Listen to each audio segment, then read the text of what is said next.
We have been learning about church. The new series called Church. We have started it last week. This is the second sermon from the series. ನಾವು ಕಳೆದ ವಾರದಿಂದ ಸಭೆಯ ಒಂದು ಕುರಿತು ನಾವು ದೇವರ ವಾಕ್ಯವನ್ನ ಕೇಳ್ತಾ ಇದ್ದೇವೆ. ಇದು ಎರಡನೆಯ ಒಂದು ಸಭೆಯ ವಿಷಯವಾಗಿ ಇದು ಎರಡನೆಯ ಒಂದು ವಾಕ್ಯವಾಗಿದೆ. Last week we learned that church means body of Christ, God's body. So ನಾವು ಕಳೆದ ವಾರ ಕಲಿತ ಒಂದು ವಾಕ್ಯವೇನೆಂದರೆ ನಾವು ದೇವರ ಒಂದು ಶರೀರವಾಗಿದ್ದೇವೆ ಅಂತ. In God's body we all fellow members in his body working together with God. ಆತನಲ್ಲಿ ನಾವು ಒಂದೇ ಶರೀರವಾಗಿ ನಾವೆಲ್ಲರೂ ಕೆಲಸ ಮಾಡುವಾಗೆ ನಾವು ದೇವರಲ್ಲಿದ್ದೇವೆ. And though we are different, ನಾವೆಲ್ಲರೂ ಬೇರೆ ಬೇರೆ ಆಗಿರಬಹುದು, but God has brought us together in his body. ಆದ್ರೆ ದೇವರು ನಮ್ಮೆಲ್ಲರನ್ನು ಒಟ್ಟಾಗಿ ಸೇರಿಸಿ ಆತನ ಒಂದು ಶರೀರವಾಗಿ ಮಾಡಿದ್ದಾರೆ. And in that body Christ is the head. ಆ ಒಂದು ದೇಹದಲ್ಲಿ ಕ್ರಿಸ್ತನೇ ತಲೆಯಾಗಿದ್ದಾನೆ. And we all fellow members and different parts of that body. ಆದ್ರೆ ಆ ಒಂದು ಶರೀರದಲ್ಲಿ ನಾವೆಲ್ಲರೂ ಬೇರೆ ಬೇರೆಯಾದ ಒಂದು ಸಹೋದರಿಯಾಗಿ ನಾವು ಸೇರಲ್ಪಟ್ಟಿದ್ದೇವೆ. The second thing that what Bible teaches about church is, ಎರಡನೇದಾಗಿ ನಮಗೆ ಒಂದು ಸತ್ಯವೇದವು ತಿಳಿಸುವ ಒಂದು ವಿಷಯವೇನೆಂದರೆ, we all in the house of God. ನಾವೆಲ್ಲರೂ ದೇವರ ಮನೆಯಾಗಿದ್ದೇವೆ. Bible says church means house of God. ಸತ್ಯವೇದ ಹೇಳುತ್ತದೆ ಸಭೆ ಅಂದರೆ ದೇವರ ಮನೆ ಎಂದು ಸತ್ಯವೇದ ನಮಗೆ ತಿಳಿಸಿಕೊಡುತ್ತದೆ. And today we are going to learn about what is house of God. ಈ ದಿನದಲ್ಲಿ ನಾವು ಕಲಿಯುವ ವಿಷಯವೇನೆಂದರೆ ದೇವರ ಮನೆ ಅಂದರೆ ಏನು, and how that house of God will be, ಯಾವ ರೀತಿ ಆ ದೇವರ ಮನೆ ಇರುತ್ತದೆ ಎಂದು ನಾವು ಕಲಿಲಿಕ್ಕೆ ಹೋಗ್ತಾ ಇದ್ದೇವೆ. and who we are in that house of God. ಆ ಮನೆಯಲ್ಲಿ ನಾವೆಲ್ಲರೂ ಏನಾಗಿದ್ದೇವೆ ಎಂದು ನಾವು ನೋಡ್ಲಿಕ್ಕಿದ್ದೇವೆ. And the scripture portion read to us from Ephesians chapter 2 verses 19 to 22. ದೇವರ ವಾಕ್ಯವನ್ನು ನಾವು ಅವಾಗಲೇ ಕೇಳ್ಕೊಂಡ್ವಿ. ಎಫೆಸದವರು ಬರೆದ ಸುವಾರ್ತೆ 2ನೇ ಅಧ್ಯಾಯ 19ರಿಂದ 22ನೇ ವಾಕ್ಯ ತನಕ. This portion very beautifully describes how the house of God looks like and who are there in that house of God, how that house of God has been built, and how we participate our role in that house of God. So ಈ ಒಂದು ವಾಕ್ಯದಲ್ಲಿ ತುಂಬಾ ಸುಂದರವಾಗಿ ನಾವು ಯಾವ ರೀತಿ ನಾವು ದೇವರ ಮನೆಯಾಗಿರುತ್ತೇವೆ, ಆ ಒಂದು ದೇವರ ಮನೆಯಲ್ಲಿ ನಾವೆಲ್ಲರೂ ಏನಾಗಿರುತ್ತೇವೆ ಎಂದು ನಮಗೆ ತುಂಬಾ ಸುಂದರವಾಗಿ ತಿಳಿಸಿಕೊಡುತ್ತದೆ. We all have a house, right? ನಮ್ಮೆಲ್ಲರಿಗೂ ಮನೆ ಇದೆ ಅಲ್ಲ ಇರ್ಲಿಕ್ಕೆ. After the service or end of the day, we all will go back to our homes. So ಈ ಆರಾಧನೆ ಮುಗಿದ ತಕ್ಷಣ ನಾವು ಈ ದಿನದಲ್ಲಿ ನಾವು ನಮ್ಮ ಒಂದು ಮನೆಗೆ ನಾವು ತಿರುಗಿ ಹೋಗ್ತಾ ಇರ್ತೇವೆ. House looks different for all of us. ಅದ್ರೆ ನಮ್ಮ ಮನೆಗಳೆಲ್ಲ ಬೇರೆ ಬೇರೆ ಆಗಿರಬಹುದು. Maybe you have a bigger house, someone have a smaller house. ಒಬ್ರು ದೊಡ್ಡ ಮನೆಯಲ್ಲಿ ಇರ್ಬೋದು, ಒಬ್ರು ಚಿಕ್ಕ ಮನೆಯಲ್ಲಿ ಇರ್ಬೋದು, ಬೇರೆ ಬೇರೆ ರೀತಿಯಲ್ಲಿ ಮನೆಗಳು ಇರುತ್ತದೆ. But we all have a house. ಅಂದ್ರೆ ನಮ್ಮೆಲ್ಲರಿಗೂ ಮನೆ ಅಂತ ಇದ್ದೇ ಇರುತ್ತದೆ. And we have a part, a role in that house. ಆ ಮನೆಯಲ್ಲಿ ನಮ್ಮೆಲ್ಲರಿಗೂ ಬೇರೆ ಬೇರೆಯಾದ ಒಂದು ಜವಾಬ್ದಾರಿಯನ್ನ ನಾವು ಹೊಂದಿಕೊಂಡಿರ್ತೇವೆ. That's right. ಅದು ನಿಜ ಅಲ್ಲ? You have a house but you don't have any role in that house, means that should be a PG. ಒಂದ್ ವೇಳೆ ನಮ್ಗೆ ಮನೆ ಇದ್ದು ಆ ಮನೆಯಲ್ಲಿ ನಮ್ಗೆ ಏನು ಜವಾಬ್ದಾರಿನೇ ಮನೆಯಲ್ಲಿ ಇಲ್ಲ ಅಂದ್ರೆ ಅದು ಏನಾಗಿರ್ತದೆ, ನಾವ್ ಇರ್ತೀವಿ PG ಇಲ್ಲಿ ಇರ್ತಾರಲ್ಲ ಕೆಲಸ ಮಾಡೋರು, ಹಾಸ್ಟೆಲ್ ತರ ಇರ್ತದೆ. Correct? You're not responsible towards anybody there.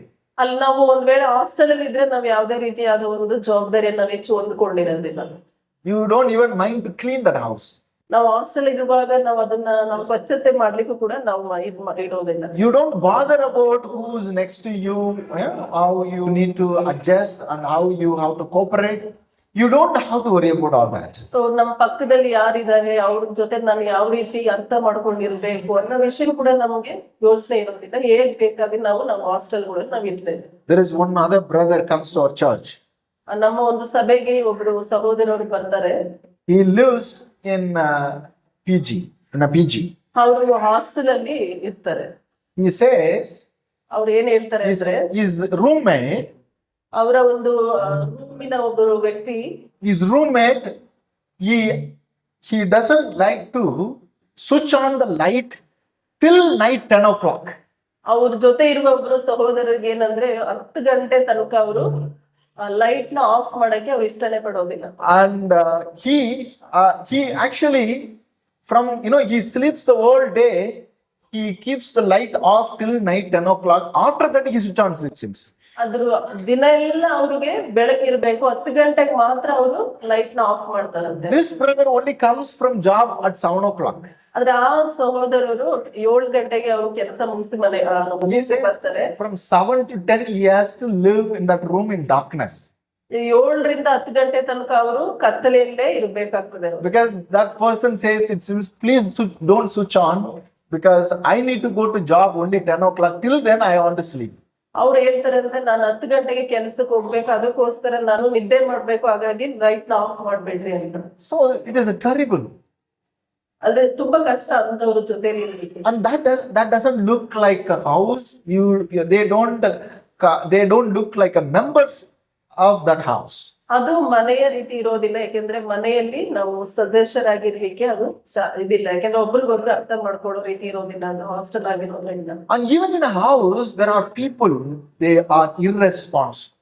ಅದೇ ರೀತಿಯಲ್ಲಿ ಅನೇಕರು ಮನೆಯಲ್ಲಿ ಕೂಡ ಜವಾಬ್ದಾರಿ ಇಲ್ಲದ ಹಾಗೆ ಜೀವಿಸುವವರು ಕೂಡ ಇರ್ತಾರೆ. There are husbands irresponsible. ಎಷ್ಟೋ ಗಂಡಂದಿರು ಅವರ ಕುಟುಂಬದಲ್ಲಿ ಜವಾಬ್ದಾರಿ ಆಗಿರೋದಿಲ್ಲ. There are wives, they are irresponsible. ಹೆಂಡತಿಯವರು ಕೂಡ ಜವಾಬ್ದಾರಿಯಾಗಿ ಇರೋದಿಲ್ಲ ಕುಟುಂಬದಲ್ಲಿ. They don't take care of their children. ಅವ್ರ ಮಕ್ಕಳನ್ನ ಅವರು ಸರಿಯಾಗಿ ನೋಡ್ಕೊಳ್ತಾ ಇರೋದಿಲ್ಲ. They don't do the household things properly. ಮನೆಯಲ್ಲಿರುವ ಎಲ್ಲ ಕೆಲಸಗಳನ್ನ ಅವರು ಸರಿಯಾಗಿ ಕ್ರಮವಾಗಿ ಮಾಡ್ತಾ ಇರೋದಿಲ್ಲ. There are children, they are irresponsible. ಅದೇ ರೀತಿಯಾಗಿ ಮಕ್ಕಳು ಕೂಡ ಅನೇಕರು ಜವಾಬ್ದಾರಿ ಇಲ್ಲದಾಗಿ ಮನೆಯಲ್ಲಿ ಜೀವಿಸ್ತಾ ಇದ್ದಾರೆ. When they grow up, ಅವರು ದೊಡ್ಡವರಾದಾಗ they don't go to job.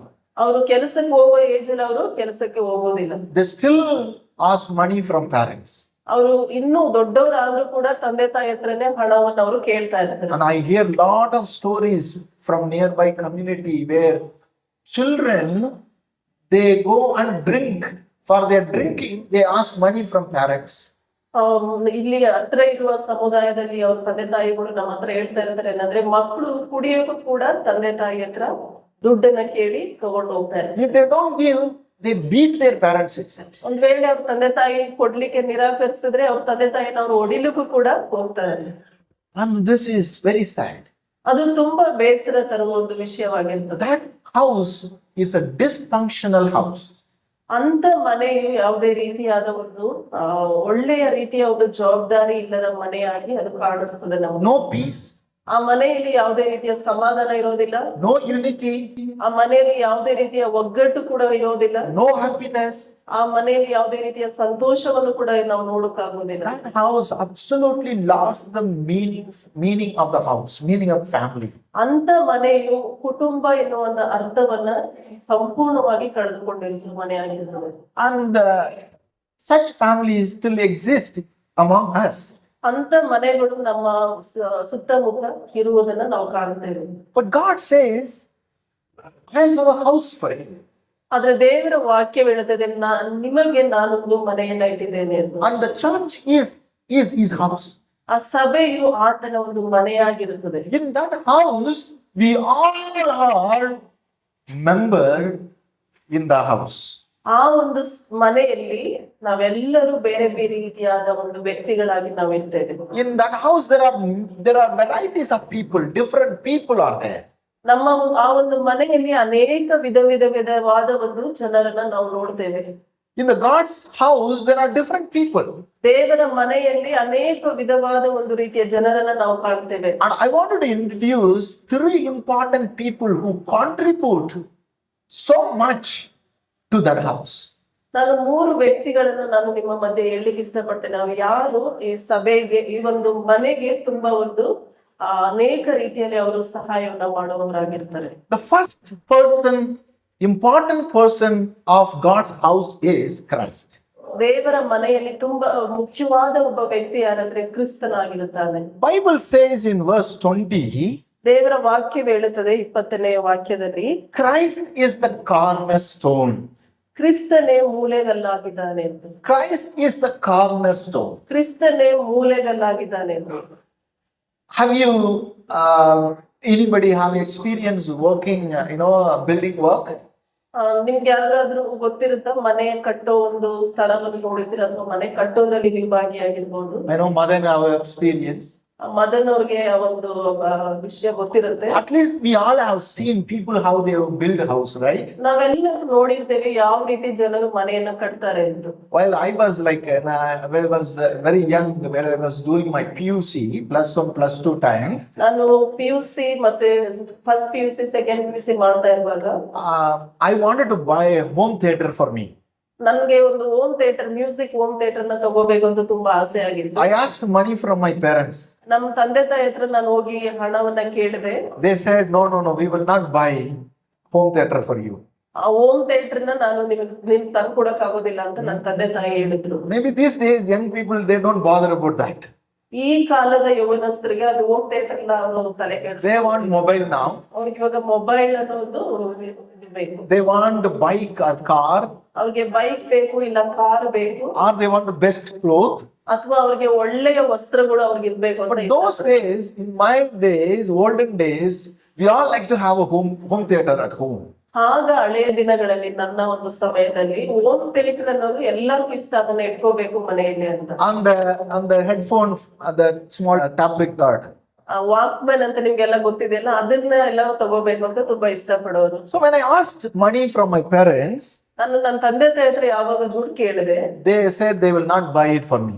ಅವ್ರು ಹೇಳಿದ್ರು ನಾನು ನಿನಗೆ ಅದನ್ನ ತಗೊಳ್ಕೊಡಕ್ ಆಗೋದಿಲ್ಲ. So I was in a holiday, I was in a summer break. ಆ ಒಂದು ರಜದ ಸಮಯದಲ್ಲಿ ನಾನು ಇರುವಾಗ In my village, a lot of people go for building work. ನನ್ನ ಹಳ್ಳಿಯಲ್ಲಿ ಅನೇಕ ಜನರು ಒಂದು ಮನೆ ಕಟ್ಟುವ ಒಂದು ಕೆಲಸಕ್ಕೆ ಹೋಗ್ತಾ ಇರ್ತಾರೆ. So I was very desperate to get this home theater. ನನಗೆ ತುಂಬಾ ಹೋಮ್ ಥಿಯೇಟರ್ ಹೇಗಾದ್ರೂ ಮಾಡಿ ತಗೋಬೇಕು ಅನ್ನೋ ಆಸೆ ಇರೋದ್ರಿಂದ So I decided to go for the job. So ನಾನು ಕೂಡ ಏನ್ ಮಾಡಿದೆ ಅಂದ್ರೆ ಆ ಕೆಲಸಕ್ಕೆ ನಾನು ಹೋಗೋಣ ಅಂತ ಪ್ರಯತ್ನ ಪಟ್ಟೆ. I wanted to go simply for 1 month and get salary and buy home theater. ಹೇಗಾದ್ರೂ ಮಾಡಿ 1 ತಿಂಗಳಾದ್ರೂ ನಾನು ಕೆಲಸ ಮಾಡಿ ಆ ಹಣದಿಂದ ನಾನು ಹೋಮ್ ಥಿಯೇಟರ್ ತಗೋಬೇಕು ಅಂತ ನಾನು ಪ್ರಯತ್ನ ಪಟ್ಟೆ. So I have experience of working at least few months as a laborer in building work. ನನಗೂ ಕೂಡ ಅನುಭವ ಇದೆ ಮನೆ ಕಟ್ಟುವ ಒಂದು ಕೆಲಸದ ವಿಷಯದಲ್ಲಿ. And I went without my parents' knowledge for 1 month and I earned and I purchased home theater. ನನ್ನ ತಂದೆ ತಾಯಿಗೆ ಗೊತ್ತಿಲ್ಲದ ಹಾಗೆ ನಾನು ಆ ಕೆಲಸಕ್ಕೆ ಹೋಗಿ ನಾನು ಅದನ್ನ ಹೋಮ್ ಥಿಯೇಟರ್ ತಗೊಂಡು ಮನೆಗೆ ಬಂದೆ. So my experience is when I see people, the Mestri, he builds the house and the wall. ನನ್ನ ಅನುಭವವನ್ನು ನಾನು ಹೇಳ್ಬೇಕು ಅಂದ್ರೆ ಈ ಒಂದು ಮೇಸ್ತ್ರಿ ಅವರು ಒಂದು ಗೋಡೆಯನ್ನ ಕಟ್ಟುವಾಗ I always wonder, why do they start from the corner? ನಾನು ಯಾವಾಗ್ಲೂ ಅನ್ಕೊಡ್ತಾ ಇದ್ದೆ, ಯಾಕೆ ಅವರು ಮೂಲೆಯಲ್ಲಿ ಅದನ್ನ ಕಟ್ಲಿಕ್ಕೆ ಒಂದು ಪ್ರಾರಂಭ ಮಾಡ್ತಾರಲ್ಲ. That's right. ಹೌದಾ? When they start the house work, they always start from the corner. ಅವ್ರು ಯಾವಾಗ ಮನೆಯನ್ನ ಕಟ್ಲಿಕ್ಕೆ ಸಿದ್ಧವಾಗ್ತಾರೆ, ಅವ್ರು ಮೊದಲು ಸ್ಟಾರ್ಟ್ ಮಾಡೋದು ಎಲ್ಲಿ ಅಂದ್ರೆ ಮೂಲೆಯಲ್ಲಿ ಅವ್ರ ಕೆಲಸವನ್ನ ಸ್ಟಾರ್ಟ್ ಮಾಡ್ತಾರೆ. Some places you see every corner they will build and they leave it. ಒಂದೊಂದ್ ಕಡೆ ನಾವು ನೋಡ್ಬೋದು ಎಲ್ಲ ಮೂಲೆಗಳಲ್ಲಿ ಅವರು ಕಟ್ಟಿ ಅದನ್ನ ಹಾಗೆ ಬಿಟ್ಟಿರ್ತಾರೆ. First important job, first things to start to build a house is you need to have a perfect construction of the corner. ಒಂದು ಒಳ್ಳೆಯ ಒಂದು ಕೊಠಡಿಯನ್ನ ನಾವು ಕಟ್ಟಬೇಕು ಅಂದ್ರೆ ಒಂದು ಮೂಲೆಯಲ್ಲಿ ಸರಿಯಾದ ರೀತಿಯಾಗಿ ನಾವು ಕಟ್ಟಬೇಕಾಗುವ ಒಂದು ವಿಷಯವಿರುತ್ತದೆ. And I always wonder, why do they do this? They can just build a wall, right? ಅವ್ರು ಯಾಕೆ ಈ ರೀತಿ ಮಾಡ್ತಾರೆ, ಎಲ್ಲಿ ಬೇಕಲ್ಲ ಅವರು ಕಟ್ಬೋದಲ್ಲ ಅಂತ ನಾನು ಯಾವಾಗ್ಲೂ ಯೋಚಿಸ್ತಾ ಇರ್ತೀನಿ. Then later on I understand. ನಾನು ಅನೇಕ ದಿನಗಳ ಬಳಿಗೆ ನನ್ಗೆ ಅರ್ಥ ಆಯ್ತು. The corner, the stone they choose also, they're very careful. They cut, they alter, they fix perfectly into the corner so that the cornerstone is very, very important for the building. So ಆ ಒಂದು ಮೂಲೆಯನ್ನ ಅವರು ಕಟ್ಟುವಾಗ ಒಂದು ಮೂಲೆಯಲ್ಲಿ ಮೊದಲಾಗಿ ಬೇಕಾಗಿರೋ ಒಳ್ಳೆ ಕಲ್ಲುಗಳನ್ನ ಅವರು ತೆಗೆದುಕೊಂಡು ಸರಿಯಾದ ಪ್ರಮಾಣದಲ್ಲಿ ಅದನ್ನ ಕತ್ತರಿಸಿ ಆ ರೀತಿಯಾಗಿ ಅವರು ಕಟ್ಟಲಿಕ್ಕೆ ಪ್ರಾರಂಭ ಮಾಡ್ತಾರೆ. The cornerstone or the stones carry the entire burden of the building. ಯಾಕೆಂದ್ರೆ ಆ ಮೂಲೆಯಲ್ಲಿ ಕಟ್ಟಿರುವ ಕಲ್ಲು ಅದು ಇಡೀ ಒಂದು ಕಟ್ಟಡದ ಒಂದು ಭಾರವನ್ನು ಹೊತ್ತುಕೊಂಡಿರುತ್ತದೆ. And they are the main stones. ಯಾಕೆಂದ್ರೆ ಅದೇ ಮೊದಲಿ ಒಂದು ಮುಖ್ಯವಾದ ಒಂದು ಮೂಲೆಗಲ್ಲಾಗಿದೆ. If you break the wall, the building still sustains, it still stands. ಒಂದು ವೇಳೆ ಒಂದು ಗೋಡೆಯನ್ನ ಅವರು ಬೀಳ್ಸಿದ್ರು ಕೂಡ ಆ ಮನೆ ತುಂಬಾ ಗಟ್ಟಿಯಾಗಿ ಇರ್ತದೆ. But if you break the corner, ಆದ್ರೆ ಒಂದ್ ವೇಳೆ ನಾವು ಮೂಲೆಯನ್ನ ನಾವು ಒಡೆದಾಕಿದ್ರೆ and the whole building will fall that side. So ಇಡೀ ಒಂದು ಬಿಲ್ಡಿಂಗ್ ಒಂದು ಬಿದ್ದೋಗ್ಲಿಕ್ಕೆ ಸಮಾನವಾಗ್ತದೆ. The whole building is carried. The weight has been carried by the cornerstone. ಏಕೆಂದ್ರೆ ಇಡೀ ಒಂದು ಬಿಲ್ಡಿಂಗ್ ನ ಒಂದು ಭಾರವು ಆ ಒಂದು ಮೂಲೆಯ ಕಲ್ಲು ಹೊತ್ತುಕೊಂಡಿರ್ತದೆ. And also the very interesting lesson I learned, ತುಂಬಾ ಒಂದು ಮುಖ್ಯವಾದ ಒಂದು ಪಾಠ ನಾನು ಏನ್ ಕಲಿತೆ ಅಂದ್ರೆ, the cornerstone is a stone that connects two walls. ಯಾಕೆಂದ್ರೆ ಆ ಮೂಲೆಯಲ್ಲಿರುವ ಕಲ್ಲು ಎಲ್ಲಾ ಗೋಡೆಗಳಿಗೆ ಅದು ಇರುತ್ತದೆ. And they are the stones which connects the walls. ಆ ಒಂದು ಆ ಕಲ್ಲು ಎಲ್ಲಾ ಒಂದು ಗೋಡೆಗಳನ್ನ ಅದು ಸೇರಿಸಿರುತ್ತದೆ. And you see, when they build the corner, one stone will be big stone, another stone will be half stone, another stone will be big stone, right? They arrange in a sequence, big and small. ಆ ಒಂದು ಮೂಲೆಯನ್ನ ಅವರು ಕಟ್ಟುವಾಗ ಒಂದು ಚಿಕ್ಕ ಕಲ್ಲು, ಒಂದು ದೊಡ್ಡ ಕಲ್ಲು, ಆ ರೀತಿಯ ಒಂದು ಪ್ರಮಾಣದಲ್ಲಿ ಅವರು ಆ ಒಂದು ಗೋಡೆಯನ್ನ ಕಟ್ತಾ ಇದ್ದಾರೆ ಆ ಮೂಲೆಯಲ್ಲಿ. Because the wall will arrange in a small stone and big stone in the sequence so that it will be connected into the cornerstone. ಯಾಕೆಂದ್ರೆ ಒಂದು ಚಿಕ್ಕ ಕಲ್ಲು, ದೊಡ್ಡ ಕಲ್ಲು ಈ ರೀತಿ ಅವರು ಸೇರಿಸಿ ಕಟ್ಟುವಾಗ ಅದು ಎಲ್ಲವೂ ಸೇರಿ ಅದು ಒಂದು ಗೋಡೆಯಾಗಿರುತ್ತದೆ. In a straight way, if you arrange a stone, it can easily be fallen. ಒಂದು ವೇಳೆ ಸರಿಯಾಗಿ ಎಲ್ಲವೂ ಸರಿಯಾದ ಒಂದು ಸೈಜ್ ಆಗಿರೋ ಕಲ್ಲುಗಳನ್ನ ನಾವು ಇಟ್ಟು ಆ ಗೋಡೆಯನ್ನ ಕಟ್ಟಿದ್ರೆ ಅದು ಬಿದ್ದು ಬಿಡುವ ಒಂದು ಚಾನ್ಸಸ್ ಇರುತ್ತದೆ. Cornerstones connects each stones in the building. ಯಾಕೆಂದ್ರೆ ಮೂಲೆಯಲ್ಲಿರುವ ಕಲ್ಲು ಎಲ್ಲಾ ಒಂದು ಗೋಡೆಗಳನ್ನ ಅದು ಸೇರಿಸಿ ಅದು ಕಟ್ಟಲಿರುತ್ತದೆ. That's when the house stands for a long time. It stands stronger and it will have a longer stability. ಅವಾಗ ಮಾತ್ರ ಆ ಮನೆ ತುಂಬಾ ಗಟ್ಟಿಯಾಗಿರ್ಲಿಕ್ಕೆ ಸಾಧ್ಯ, ಮತ್ತೆ ಅನೇಕ ವರ್ಷಗಳು ನಾವು ಒಳ್ಳೆಯ ಒಂದು ಮನೆಯಲ್ಲಿ ಇರ್ಲಿಕ್ಕೆ ಸಾಧ್ಯವಾಗ್ತದೆ. Think about Bible says ಸತ್ಯವೇದ ಹೇಳುತ್ತದೆ ಏನಂದ್ರೆ, Christ is the cornerstone. ಕ್ರಿಸ್ತನೇ ಮೂಲೆಗಲ್ಲಾಗಿದ್ದಾನೆ. Christ is the cornerstone in your life. ಅದು ನಮ್ಮ ಜೀವನದಲ್ಲಿ ಕ್ರಿಸ್ತನೇ ನಮಗೆ ಮೂಲೆಗಲ್ಲಾಗಿದ್ದಾನೆ. For your house, Christ is the cornerstone. ನಿಮ್ಮ ಮನೆಗೆ ಕ್ರಿಸ್ತನು ಮೂಲೆಗಲ್ಲಾಗಿದ್ದಾನೆ. That means ಹಾಗಾದ್ರೆ He carries all our burden. He makes us strong. ನಮ್ಮೆಲ್ಲರ ಜವಾಬ್ದಾರಿಯನ್ನ, ನಮ್ಮ ಎಲ್ಲ ಭಾರಗಳನ್ನ ದೇವರು ಹೊತ್ತುಕೊಂಡು ನಮ್ಮನ್ನ ಬಲಪಡಿಸುವ ದೇವರಾಗಿದ್ದಾರೆ. Maybe you are weak. ನಾವು ಒಂದು ವೇಳೆ ನಾವು ಬಲಹೀನರಾಗಿರಬಹುದು. Maybe you are rejected by somebody else. ಬೇರೆಯವರು ನಿಮ್ಮನ್ನ ಬೇಡ ಎಂದು ನಿಮ್ಮನ್ನ ತಳ್ಳಿ ಬಿಟ್ಟಿರಬಹುದು. Maybe you feel you are worthless. ಒಂದು ವೇಳೆ ನೀವು ಅನ್ಕೋಬಹುದು, ನಾನು ಯಾವುದೇ ರೀತಿಯಾದ ಒಂದು ಉಪಯೋಗಕರವಾದ ವ್ಯಕ್ತಿನೇ ಅಲ್ಲ ಅಂತ ನಾವು ಅನ್ಕೊಂಡಿದ್ದೀವಿ. Maybe you think you do a lot of sins. ಅದ್ರಲ್ಲಿ ನಾವು ಅನ್ಕೊಂಡಿರ್ಬೋದು, ನಾನು ತುಂಬಾ ಪಾಪವನ್ನ ಮಾಡ್ತೀನಿ ಅಂತ ಅನ್ಕೊಂಡಿರ್ಬೋದು. Maybe you think about yourself, I am not good enough. ನಾನು ಒಂದ್ ವೇಳೆ ಅನ್ಕೋಬಹುದು, ನಾನು ಒಳ್ಳೆಯ ವ್ಯಕ್ತಿ ಅಲ್ಲ ಅಂತ ನನ್ನ ಬಗ್ಗೆ ನಾನೇ ಅನ್ಕೋಬಹುದು. But Jesus says, ಆದ್ರೆ ಯೇಸು ಸ್ವಾಮಿ ಹೇಳುತ್ತಾನೆ, I carry your burden. ನಾನು ನಿನ್ನ ಭಾರವನ್ನು ಹೊತ್ತುಕೊಳ್ಳುತ್ತೇನೆ ಎಂದು ದೇವರು. I carry your sins. ನಿನ್ನ ಪಾಪವನ್ನು ನಾನು ಹೊತ್ತುಕೊಳ್ಳುತ್ತೇನೆ ಎಂದು. I carry your mistakes. ನೀನು ಮಾಡಿರುವ ತಪ್ಪುಗಳನ್ನ ನಾನು ಹೊತ್ತುಕೊಳ್ಳುತ್ತೇನೆ ಎಂದು. Whatever that you are carrying, that you are unable to carry, ನೀವು ಯಾವ ವಿಷಯವನ್ನ ನೀವು ಹೊತ್ತುಕೊಂಡು ಅದನ್ನ ಹೊತ್ಕೊಳಕ್ ಆಗ್ತಿಲ್ಲ ಅಂತ ನೀವು ಅನ್ಕೊಂಡಿರ್ಬೋದು. Christ says, I am the cornerstone in your life. ಆದ್ರೆ ಕ್ರಿಸ್ತನು ಹೇಳುತ್ತಾನೆ, ನಾನು ನಿನ್ನ ಜೀವನದಲ್ಲಿ ಮೂಲೆಗಲ್ಲಾಗಿದ್ದೇನೆ. I carry all your burden. ನಿನ್ನ ಎಲ್ಲಾ ಭಾರಗಳನ್ನ ನಾನು ಹೊತ್ತುಕೊಳ್ಳುತ್ತೇನೆ ಎಂದು ಕ್ರಿಸ್ತನು ನಮಗೆ ಹೇಳುತ್ತಾನೆ. Simple thing that we need to do is we just need to believe and we have to cast all your burden on Him. ಅದು ತುಂಬಾ ಸುಲಭವಾದ ವಿಷಯ. ನಾವೇನ್ ಮಾಡ್ಬೇಕು ಅಂದ್ರೆ ನಮ್ಮ ಎಲ್ಲಾ ಭಾರಗಳನ್ನ ನಾವು ಯೇಸು ಸ್ವಾಮಿಯ ಮೇಲೆ ಹಾಕ್ಬೇಕು. We need to rely on the cornerstone for our stability. ನಾವು ತುಂಬಾ ಬಲವಾಗಿ ನಾವಿರಬೇಕು ಅಂದ್ರೆ ನಾವು ಕ್ರಿಸ್ತನ್ ಮೂಲೆಗಲ್ಲಿನ ಮೇಲೆ ನಮ್ಮ ಭಾರವಿರಬೇಕು. We need to rely on Christ. ನಾವು ಕ್ರಿಸ್ತನ ಮೇಲೆ ನಾವು ಭಾರವುಳ್ಳವರಾಗಿರ್ಬೇಕು. And also we are connected each other through cornerstone. ಯಾಕೆಂದ್ರೆ ನಾವೆಲ್ಲರೂ ಯಾವ ರೀತಿ ಸೇರಿದ್ದೇವೆ ಅಂದ್ರೆ ಒಂದು ಮೂಲೆಗಲ್ಲಿನ ರೀತಿ ನಾವೆಲ್ಲರೂ ಒಟ್ಟಾಗಿದ್ದೇವೆ. Now this hall is nicely painted, patched, and we cannot see any stone behind.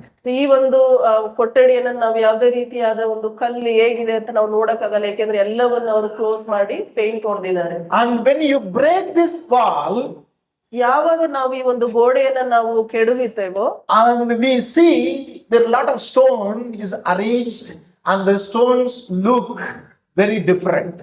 ಅವಾಗ ಮಾತ್ರ ನಾವು ನೋಡ್ಲಿಕ್ಕೆ ಸಾಧ್ಯ ಕಲ್ಲುಗಳು ಯಾವ ರೀತಿ ಸೇರಲ್ಪಟ್ಟಿದಾವೆ ಎಂದು. And they look very different. ಅವೆಲ್ಲವೂ ಬೇರೆ ಬೇರೆಯಾಗಿ ಅದು ಕಾಣುತ್ತದೆ And ನಮಗೆ. they are not same stones. ಅವೆಲ್ಲವೂ ಒಂದೇ ಸರಿಯಾದ ಪ್ರಮಾಣದಲ್ಲಿ ಆ ಕಲ್ಲು ಇರ್ಲಿಕ್ಕೆ Here we are different people. ಅದೇ ರೀತಿಯಾಗಿ ನಾವೆಲ್ಲರೂ ಬೇರೆ ಬೇರೆಯಾದ ವ್ಯಕ್ತಿಗಳಾಗಿದ್ದೇವೆ. Different job we do. ನಾವು ಬೇರೆ ಕೆಲಸವನ್ನ ಮಾಡ್ತೇವೆ. We look quite different. ನಾವು ನೋಡ್ಲಿಕ್ಕೂ ಕೂಡ ಬೇರೆ ಬೇರೆ ಆಗಿದ್ದೇವೆ. And Bible says we all connected through Jesus. ನಾವೆಲ್ಲರೂ ಕ್ರಿಸ್ತನಲ್ಲಿ ನಾವು ಸೇರಿದ್ದೇವೆ. Therefore, there should not be any dividing wall between us. ಅದಕ್ಕೋಸ್ಕರ ನಮ್ಮಲ್ಲಿ ಯಾವುದೇ ರೀತಿಯಾದ ಒಂದು ಭೇದ ಭಾವದ ಒಂದು ಗೋಡೆ ನಮ್ಮ ಮಧ್ಯದಲ್ಲಿ ಇರಬಾರದು. There are a lot of wall of dividing wall between us. ನಮ್ಮಲ್ಲಿ ಅನೇಕ ರೀತಿಯಾದ ಒಂದು ಭೇದ ಪಡುವ ಒಂದು ಕಾರ್ಯಗಳು ನಮ್ಮ ಮಧ್ಯದಲ್ಲಿ ಇರುತ್ತದೆ. Maybe cultural differences, social differences, status, a lot of things makes us separate from each other. ನಮ್ಮ ಸಂಸ್ಕೃತಿ ಆಗಿರ್ಬೋದು, ನಾವು ಬೆಳೆದು ಬಂದ ರೀತಿ ಆಗಿರ್ಬೋದು, ಎಲ್ಲವೂ ಕೂಡ ಒಂದು ಬೇರೆ ಬೇರೆ ರೀತಿಯಾಗಿರುತ್ತದೆ. And this makes us not to function together in God's house. ಇವೆಲ್ಲ ಏನ್ ಮಾಡುತ್ತೆ ಅಂದ್ರೆ ಒಂದೊಂದ್ಸಾರಿ ನಾವು ಕ್ರಿಸ್ತನಲ್ಲಿ ಕ್ರಿಸ್ತನ ಒಂದು ಸಮುದಾಯದಲ್ಲಿ ನಾವು ಒಟ್ಟಾಗಿರ್ಲಿಕ್ಕೆ ಅದು ತಡೆಯಾಗಿರುತ್ತದೆ. But we come to Christ. ಆದ್ರೆ ನಾವು ಕ್ರಿಸ್ತನಲ್ಲಿ ಬಂದಾಗ, If we believe in Christ, ಯೇಸು ಸ್ವಾಮಿನ ನಾವು ನಂಬಿದಾಗ, He carries all our burden. ನಮ್ಮ ಎಲ್ಲ ಭಾರಗಳನ್ನ ದೇವರು ಒತ್ತು ಕೊಡುತ್ತಾನೆ. He carries all our differences. ನಮ್ಮ ಬೇರೆ ಬೇರೆ ಇರುವ ನಮ್ಮ ವಿಷಯಗಳನ್ನ ದೇವರು ಒತ್ತು ಕೊಡುತ್ತಾನೆ. And He died on the cross.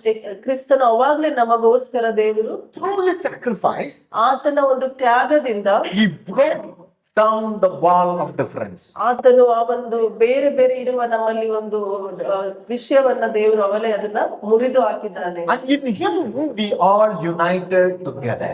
So ಆತನಲ್ಲಿ ನಾವೆಲ್ಲರೂ ಒಟ್ಟಾಗಿ ಸೇರಿದ್ದೇವೆ. This is impossible if we live outside this hall. ನಾವು ಒಂದು ವೇಳೆ ಈ ಒಂದು ಸಭೆಯಿಂದ ಹೊರಗಡೆ ಇದ್ದಾಗ ಆ ರೀತಿ ಇರ್ಲಿಕ್ಕೆ ನಮಗೆ ಸಾಧ್ಯವೇ ಇಲ್ಲ. If you go back to your areas, ನಾವು ಮತ್ತೆ ನಮ್ಮ ಒಂದು ಸಮುದಾಯಕ್ಕೆ ಹೋದಾಗ people will see you who you are and they treat you accordingly. ನಮ್ಮ ಸಮುದಾಯಕ್ಕೆ ನಾವು ಹೋದಾಗ ನಾವು ಹೇಗಿದ್ದೀವಿ ಅಂತ ಅದನ್ನ ನೋಡಿ ಜನರು ನಮ್ಮನ್ನ ಮಾತಾಡಿಸ್ತಾರೆ. Because the society is not built on Christ. ಯಾಕೆಂದ್ರೆ ಸಮುದಾಯ ಕ್ರಿಸ್ತನಲ್ಲಿ ಅದು ಕಟ್ಟಲ್ಪಟ್ಟಿಲ್ಲ.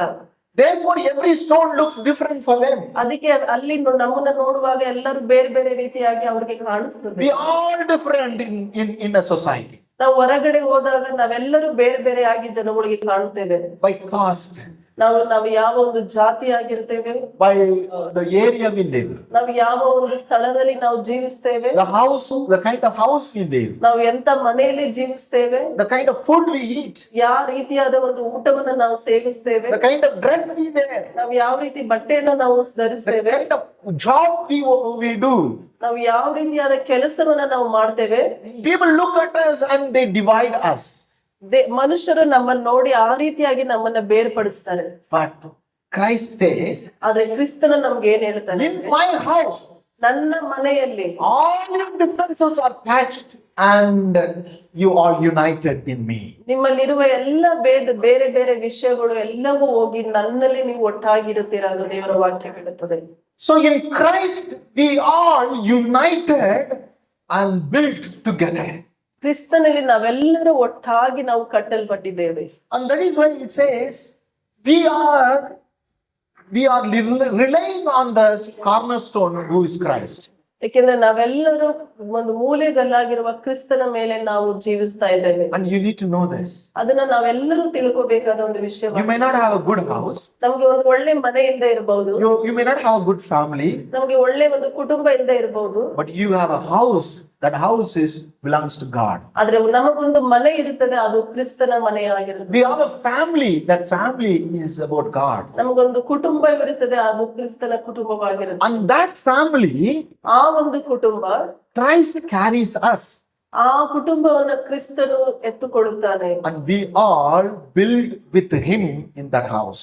ನಾವೆಲ್ಲರೂ ಆ ಮನೆಯಲ್ಲಿ ನಾವು ಕಟ್ಟಲ್ಪಟ್ಟಿದ್ದೇವೆ. If we are relying our life on the cornerstone who is Christ, ನಾವು ಒಂದು ವೇಳೆ ನಮ್ಮ ಒಂದು ನಿರೀಕ್ಷೆನ ದೇವರ ಮೇಲೆ ಇಟ್ಟು ಆ ಒಂದು ಮೂಲೆಗಲ್ಲಾದ ಕ್ರಿಸ್ತನ ಮೇಲೆ ಇಟ್ಟುಕೊಂಡಿದರೆ we will be freed from all the bondages. ನಮ್ಮಲ್ಲಿರುವ ಎಲ್ಲ ಒಂದು ಪಾಪಗಳಿಂದ ದೇವರು ನಮಗೆ ಬಿಡುಗಡೆಯನ್ನು We ಕೊಡುತ್ತಾರೆ. will have a peace and joy in our hearts. ನಮ್ಮ ಕುಟುಂಬದಲ್ಲಿ ಯಾವಾಗಲೂ ಸಮಾಧಾನ ಸಂತೋಷವನ್ನ ನಾವು And we ಅನುಭವಿಸುತ್ತೇವೆ. will have that assurance, whatever kind of difficulty going to come and hit us, we are strong because our house is built on Christ. ನಮ್ಗೆ ಏನೇ ನಮ್ಮ ಜೀವನದಲ್ಲಿ ಬಂದ್ರೂ ಕೂಡ ನಮ್ಗೆ ಒಂದು ದೃಢವಾದ ಒಂದು ಜೀವನವಿರುತ್ತದೆ, ಏಕೆಂದ್ರೆ ನಾವು ಕ್ರಿಸ್ತನಲ್ಲಿ ನಾವು ಕುಟುಂಬವನ್ನ ಕಟ್ಟಲ್ಪಟ್ಟಿದ್ದೇವೆ ಎಂದು. The second important people in that house is ಎರಡನೇದಾಗಿ ಮುಖ್ಯವಾದ ಒಂದು ಕುಟುಂಬದವರು ಯಾರಾಗಿದ್ದಾರೆ ಅಂದ್ರೆ apostles and prophets.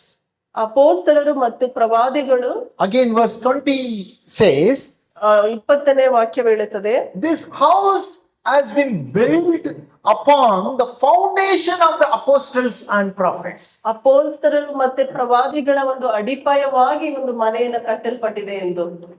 Every house has a foundation, right? ಎಲ್ಲ ಮನೆಯು ಒಂದು ಅಸ್ತಿವಾರ ಒಂದು ಇದ್ದೇ ಇರುತ್ತದೆ. When they build a house, first they put the foundation. ಒಂದು ಮನೆಯನ್ನ ಕಟ್ಟಬೇಕಾದ್ರೆ ಮೊದಲು ಅಸ್ತಿವಾರವನ್ನ ಹಾಕ್ತಾರೆ. This family of God, this house of God ಈ ಒಂದು ದೇವರ ಮನೆಯು is built upon the foundation of prophets and apostles. ಈ ಮನೆಯು ಕೂಡ ಒಂದು ಅಪೊಸ್ತಲರು ಮತ್ತು ಪ್ರವಾದಿಗಳ ಒಂದು ಅಸ್ತಿವಾರದಲ್ಲಿ ಕಟ್ಟಿರುವ ಒಂದು Who are these apostles and prophets? ಯಾರು ಈ ಅಪೊಸ್ತಲರು ಮತ್ತೆ ಪ್ರವಾದಿಗಳು? Maybe some of us are not familiar with this term. ಈ ಒಂದು ವಿಷಯ ನಮ್ಗೆ ಅನೇಕ ಜನರಿಗೆ ಗೊತ್ತಿಲ್ಲದೆ ಇರಬಹುದು. They are the Christ followers, the early followers, the first followers.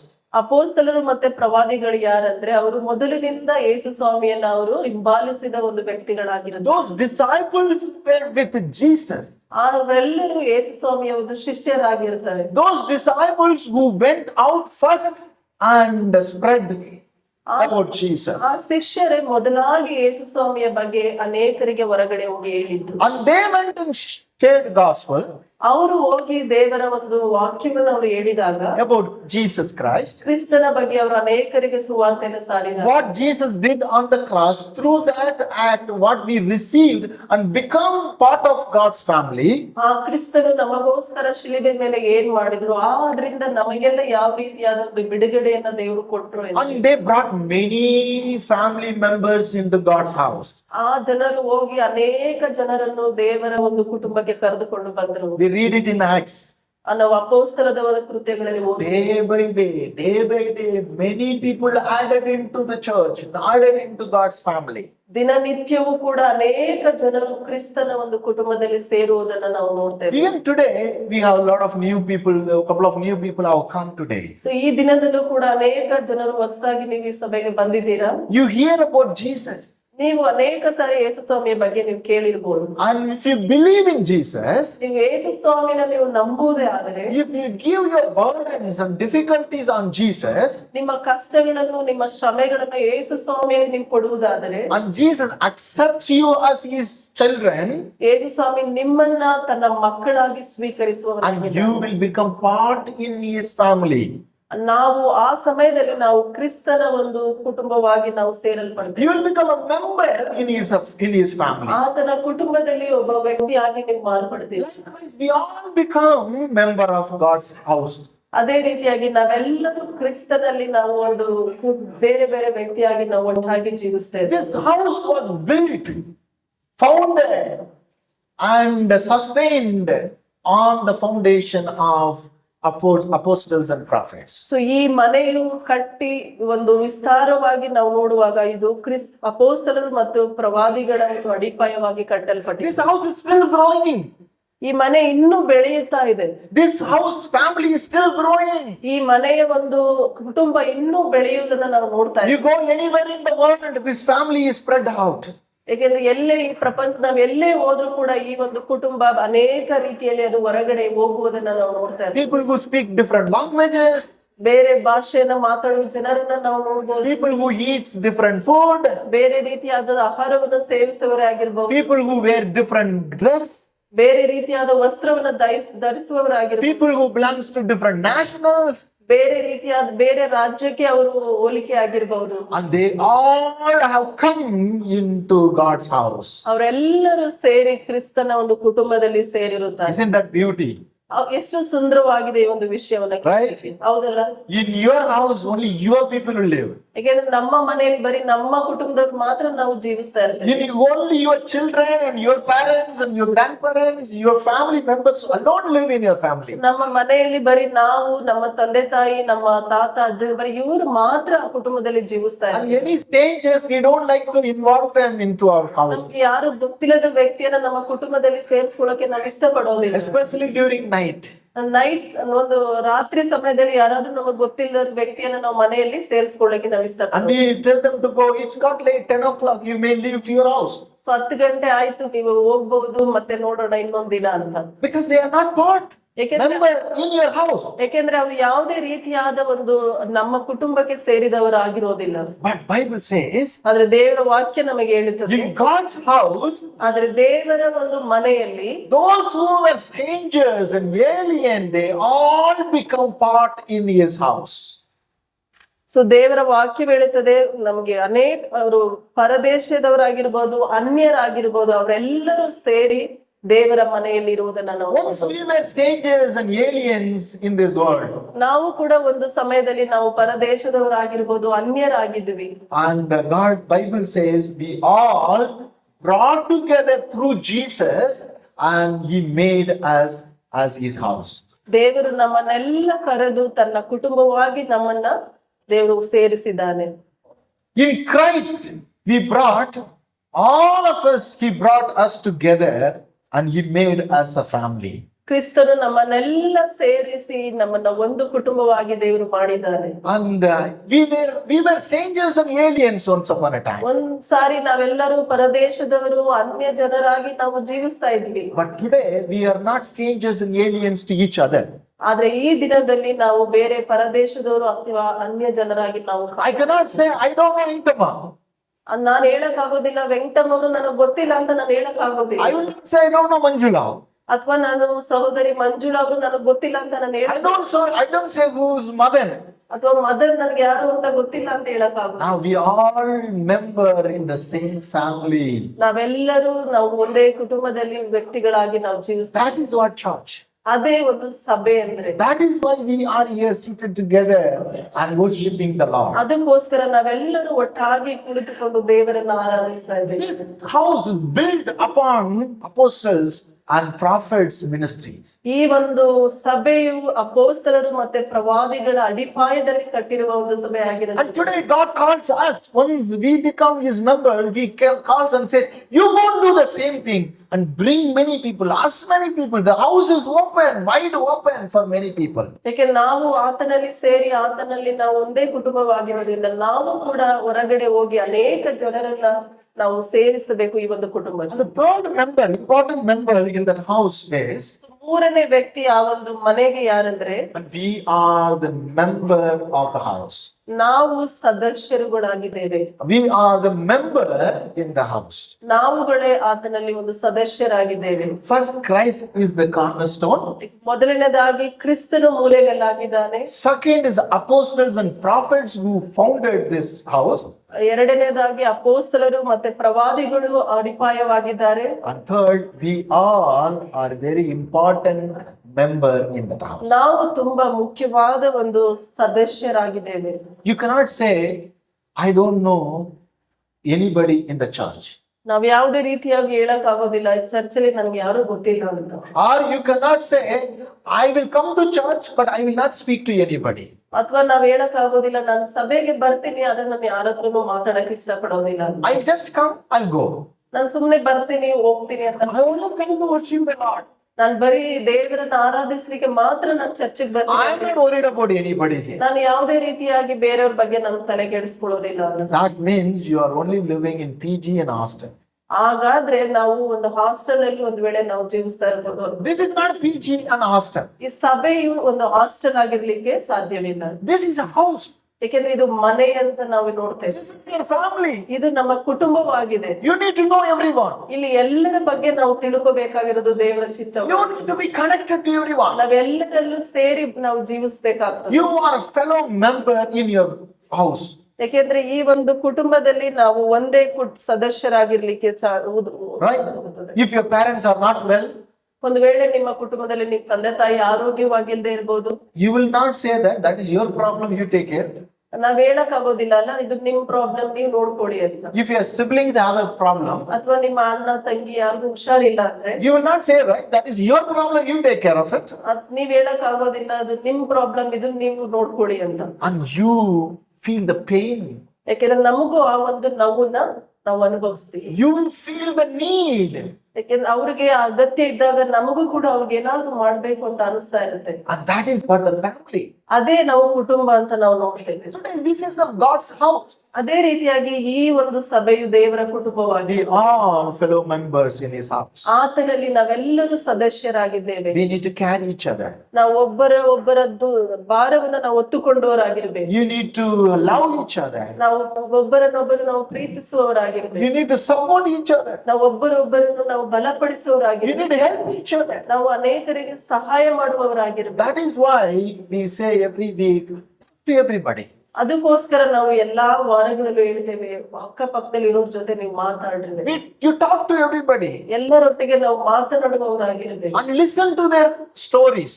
ಅವರ ಒಂದು ಕಷ್ಟದ ಒಂದು ಕಥೆಗಳನ್ನ ನಾವು ಕೇಳಿಕೊಳ್ಳುವವರಾಗಿರ್ಬೇಕು. Possible, pray with them. ಅವ್ರಿಗೋಸ್ಕರ ನಾವು ಆದ್ರೆ ಪ್ರಾರ್ಥನೆ ಕೂಡ ನಾವು ಮಾಡಬಹುದು. If you wanted to help in any ways, you could help. ನಾವು ಒಂದ್ ವೇಳೆ ಯಾವ್ದಾದ್ರು ರೀತಿಯಲ್ಲಿ ನಾವು ಸಹಾಯ ಮಾಡ್ಬೇಕು ಅಂದ್ರೆ ನಾವು ಸಹಾಯ ಕೂಡ. That's the reason we come to your house. ಅದಕ್ಕೋಸ್ಕರ ನಾವು ನಿಮ್ಮ ಮನೆಗೆ ಬರ್ಲಿಕ್ಕೆ ಇಷ್ಟಪಡ್ತೇವೆ. Why we come to your house? ನಾವ್ ಏನಕ್ಕೋಸ್ಕರ ನಿಮ್ಮ ಮನೆಗೆ ಬರ್ತೀವಿ ಅಂದ್ರೆ We don't have any job. That's why we are coming to your house. ನಮ್ಗೇನು ಮಾಡಕ್ಕೆ ಕೆಲಸ ಇಲ್ಲ ಅಂತ ನಾವೇನಾದ್ರೂ ನಿಮ್ಮ ಮನೆಗೆ ಬರ್ತಾ ಇದೀವ? We come to your house because we want to see my fellow member in God's house grow like me.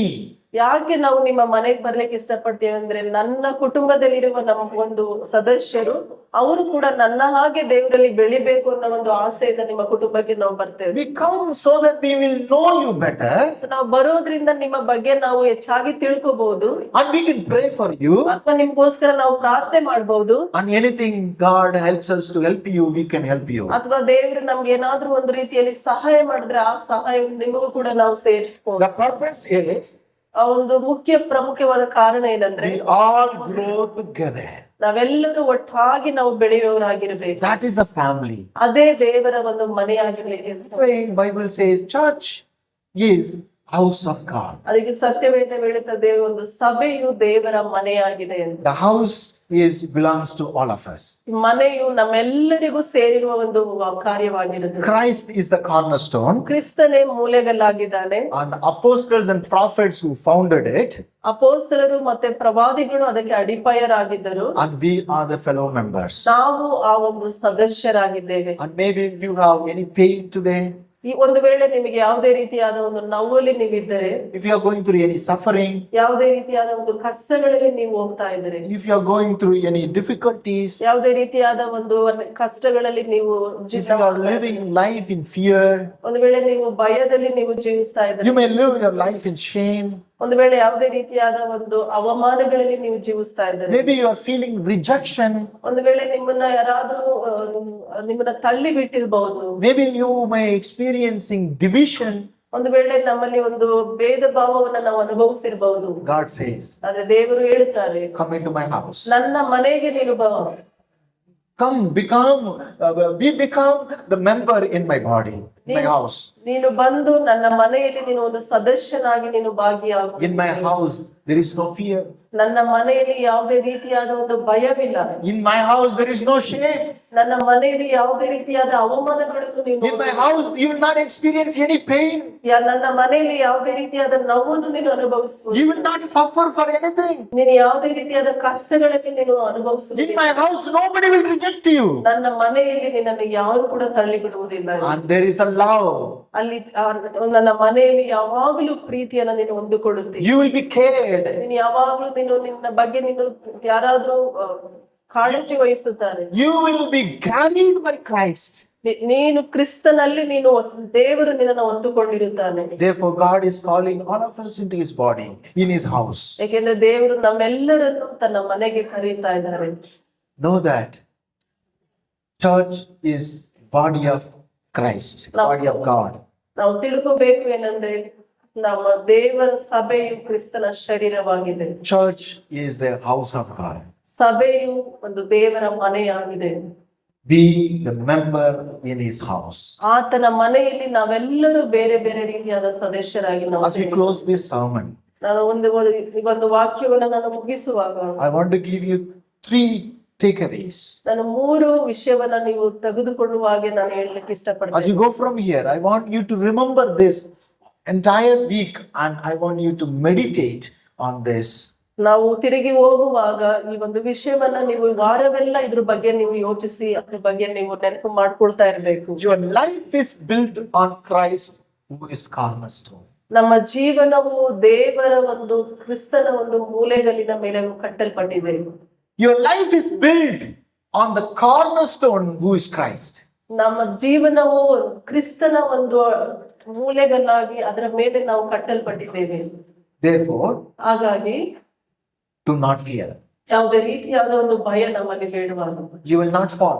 ನಾವು ಯಾವುದೇ ರೀತಿಯಾಗಿ ನಾವು ಕೆಳಗೆ ಬೀಳೋಕೆ ಹೋಗುದಿಲ್ಲ. Your houses will not fall. ನಮ್ಮ ಮನೆ ಬೀಳುವುದಿಲ್ಲ. Your house is united, built together on the cornerstone who is Christ. ಯಾಕಂದ್ರೆ ನಮ್ಮ ಮನೆಯು ಒಂದು ಮೂಲೆಗಲ್ಲಾಗಿರುವ ಕ್ರಿಸ್ತನಲ್ಲಿ ಅದು ಕಟ್ಟಲ್ಪಟ್ಟಿದೆ. The whole week, you may go through any difficulties, problems, pain. Know that your life is sustained on the cornerstone who is Christ. So ಒಂದು ನೆನಪಿಟ್ಕೊಳ್ಳುವುದ ಒಂದು ವಿಷಯವೇನೆಂದ್ರೆ ನಮ್ಮ ಜೀವನದಲ್ಲಿ ನಾವು ಯಾವುದೇ ರೀತಿಯಾದ ಈ ವಾರವೆಲ್ಲ ನಾವು ಕಷ್ಟಗಳಲ್ಲಿ ನಾವು ಜೀವಿಸಬಹುದು, ಆದ್ರೆ ಮೂಲೆಗಲ್ಲಾಗಿರುವ ಕ್ರಿಸ್ತನ ಮೇಲೆ ನಮ್ಮ ನಂಬಿಕೆ ನಿರೀಕ್ಷೆ ಇರಲಿ. And the second thing you need to remember is, ಎರಡನೇದಾಗಿ ನೀವು ನೆನಪಿಟ್ಕೊಳ್ಳಬೇಕಾಗಿರೋ ವಿಷಯವೇನೆಂದ್ರೆ you are built on Christ so that you will build others for Christ. ನಾವು ಕ್ರಿಸ್ತನಲ್ಲಿ ನಾವು ಕಟ್ಟಲ್ಪಟ್ಟಿರೋದ್ರಿಂದ ನಾವು ಅನೇಕರನ್ನ ನಾವು ಕಟ್ಟುವವರಾಗಿರ್ಬೇಕು. You are co-built with Christ ನಾವು ಕ್ರಿಸ್ತನ ಜೊತೆಯಲ್ಲಿ ನಾವು ಕಟ್ಟಲ್ಪಟ್ಟಿದ್ದೇವೆ. as a house, ಮನೆಯ ರೀತಿಯಾಗಿ ನಾವು ಕ್ರಿಸ್ತನಲ್ಲಿ ನಾವು ಕಟ್ಟಲ್ಪಟ್ಟಿದ್ದೇವೆ. so that ಅದಕ್ಕೋಸ್ಕರ you will build somebody. ನಾವು ಅನೇಕ ಜನರನ್ನ ನಾವು ಕೂಡ ಕಟ್ಟುವವರಾಗಿರ್ಬೇಕು. God will bless you ದೇವರು ನಮ್ಮನ್ನ ಆಶೀರ್ವದಿಸುತ್ತಾನೆ, so that you will bless others. ಹಾಗಾಗಿ ನಾವು ಅನೇಕರನ್ನು ಕೂಡ ನಾವು ಆಶೀರ್ವದಿಸುವವರಾಗಿರ್ಬೇಕು. You are built on Christ so that you will build somebody. You will bring somebody to Christ. You will build somebody's life. ನಾವು ಕ್ರಿಸ್ತನಲ್ಲಿ ಕಟ್ಟಲ್ಪಟ್ಟಿರೋದ್ರಿಂದ ನಾವು ಅನೇಕರನ್ನ ಕಟ್ಟುವವರಾಗಿರ್ಬೇಕು, ಅನೇಕರನ್ನ ನಾವು This ಆಶೀರ್ವದಿಸಬೇಕು. week, try to remember what God has done in your life. Try to tell to others, do to others. ದೇವರು ಮಾಡಿರುವ ಒಂದು ಕಾರ್ಯಗಳನ್ನ ಅದ್ಭುತಗಳನ್ನ ನಮ್ಮ ಜೀವನದಲ್ಲಿ ಅನೇಕರಿಗೆ ಹೇಳಿ ಅವರನ್ನು ಕೂಡ ನಾವು ಕ್ರಿಸ್ತನಲ್ಲಿ ಕಟ್ಟುವವರಾಗಿರೋಣ. And the third thing you need to remember is, ಮೂರನೇ ವಿಷಯವನ್ನ ನೀವು ನೆನ್ಪಿಟ್ಕೋಬೇಕಾಗಿದೆ. in order to have a purposeful life, ನಾವು ಒಂದು ಅರ್ಥಪೂರ್ಣವಾದ ಜೀವನವನ್ನ ನಾವು ಜೀವಿಸ್ಬೇಕು ಅಂದ್ರೆ be strong, ನೀವು ಬಲವಾಗಿ, united ನೀವು ಒಟ್ಟಾಗಿ with God and also with others. ದೇವರಲ್ಲಿಯೂ ಮತ್ತು ಅನೇಕ ಜನರಲ್ಲಿಯೂ ಕೂಡ ನೀವು ಇರುವುದನ್ನ ನೋಡಬೇಕು. A single stone cannot be called as a house. ಯಾಕೆಂದ್ರೆ ಒಂದು ಪ್ರತ್ಯೇಕವಾದ ಒಂದು ಕಲ್ಲು ಮನೆಯಾಗಿರೋಕೆ ಚಾನ್ಸ್ ಇಲ್ಲ. When it is built with the other stones, then only the stones will make a house. ಯಾವಾಗ ಆ ಒಂದು ಕಲ್ಲು ಅನೇಕ ಕಲ್ಲುಗಳ ಜೊತೆ ಸೇರಿ ಕಟ್ಟುತ್ತದೆ ಅವಾಗ ಮಾತ್ರ ಅದು ಮನೆಯಾಗಿರ್ಲಿಕ್ಕೆ. If you wanted to be a good person, blessed person, happy person in your life, ನಾವು ಒಂದು ವೇಳೆ ಆಶೀರ್ವಾದಕರವಾಗಿ ನಾವು ಒಳ್ಳೆಯ ಮಕ್ಕಳಾಗಿ ನಾವು ಜೀವಿಸ್ಬೇಕು ಅಂದ್ರೆ be strong ನೀವು ಬಲವುಳ್ಳವರಾಗಿರ್ಬೇಕು. on Christ. ಆತನಲ್ಲಿ ನಾವು At ಬಲವುಳ್ಳವರಾಗಿರ್ಬೇಕು. the same time, ಅದೇ ರೀತಿಯಾಗಿ united with others. ಬೇರೆಯವರ ಜೊತೆಯಲ್ಲೂ ಕೂಡ ನಾವು ಒಟ್ಟಾಗಿರುವುದನ್ನ ನಾವು ಕಲಿಯಬೇಕು. Don't maintain any divisions. ಯಾವುದೇ ರೀತಿಯಾದ ಒಂದು ಭೇದ ಭಾವವನ್ನ ನಾವು ಇಟ್ಕೋಬಾರದು. Break down everything. Break down everything. ಎಲ್ಲವನ್ನ ನಾವು ಮುರಿದು ಬಿಡುವವರಾಗಿ, Because Christ broke all our dividing walls on the cross. ಯಾಕೆಂದ್ರೆ ಕ್ರಿಸ್ತನು ನಮ್ಮಲ್ಲಿರುವ ಎಲ್ಲ ಒಂದು ಭೇದ ಭಾವದ ಒಂದು ಗೋಡೆಗಳನ್ನು ಆತನು ನಮ್ಮಲ್ಲಿ ಮುರಿದು ಆತನು ಶಿಲುಬೆಯನ್ನು ಏರುವುದನ್ನ ನಾವು ನೋಡಬಹುದು. Therefore, be connected ಅದಕ್ಕೋಸ್ಕರ ನಾವೆಲ್ಲರೂ ಸೇರಿ with ಜೀವಿಸುವವರಾಗಿ, all the believers of God. ಎಲ್ಲ ಒಂದು ದೇವರ ಮಕ್ಕಳೊಟ್ಟಿಗೆ ನಾವು ಸೇರಿ His ಇರುವವರಾಗಿರ್ಬೇಕು. house is for everybody. ಆತನ ಮನೆಯು ನಮ್ಮೆಲ್ಲರಿಗೂ ಅದು ಹೋಲಿಕೆ ಆಗಿರುತ್ತದೆ. Let's live happily, live with courage and confidence in the house of God. ನಾವು ಸಂತೋಷವಾಗಿ ನಾವು ಜೀವಿಸಿ ನಾವು ಇನ್ನು ಬಲವುಳ್ಳವರಾಗಿ ದೇವರಿಗೋಸ್ಕರ ನಾವು ಜೀವಿಸುವವರಾಗಿ, May God bless these words ದೇವರ ವಾಕ್ಯವನ್ನು ಆಶೀರ್ವದಿಸಲಿ. and may you be build your life on Christ, on foundation of apostles, and to be faithful member in His house. ದೇವರ ಒಂದು ಅಸ್ಥಿವಾರದಲ್ಲಿ ನಾವೆಲ್ಲರೂ ಕಟ್ಟಿ ದೇವರಿಗೆ ನಾವು ನಂಬಿಗಸ್ತರಾದ ಒಂದು ವಿಶ್ವಾಸಿಗಳಾಗಿ ನಾವು ದೇವರಲ್ಲಿ ಜೀವಿಸೋಣ. May God bless you. ದೇವರು ನಿಮ್ಮನ್ನು ಆಶೀರ್ವದಿಸಲಿ.